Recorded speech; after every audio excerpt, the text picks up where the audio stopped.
Lion's mane mushroom is one of the most versatile mushrooms. It has a sea-like smell to it, and it really takes on the flavor of whatever you add to it. Here are 3 recipes that are easy for beginners. Number 1, lion's mane nachos. So you can chop up lion's mane into small bits, add it to a pan with no oil, nothing, and just press all the water out. Once the mushroom flavor is gone, now you can infuse your marinade, and lion's mane does a really good job of absorbing all the flavor.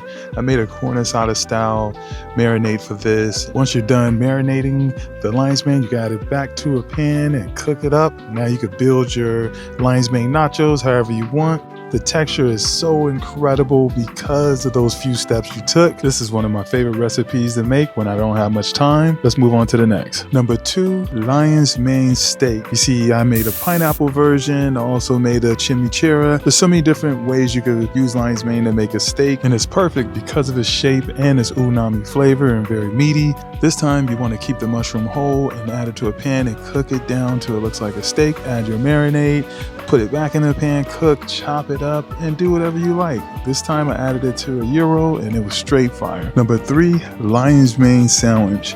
Now, I used to really love McDonald's sandwiches and their fish sandwiches, so I wanted to make something similar. So I did the same process, but I added seaweed and a lot of flavors that give it that really fishy taste. And then I put it onto a bun, added some nice vegan cheese, and wow, this is one of the best sandwiches I've made to date. I know I said only 3, but here is additional bonus lion's mane mushroom pepperoni, which is something I made a few years ago by blending lion's mane mushroom with some other ingredients, steaming it up. This takes a little time, but when it's done, you have the perfect lion's mane pepperoni to go on pizzas. Thank you for watching, and let me know if you want to see more videos like this, and don't forget to subscribe. Peace.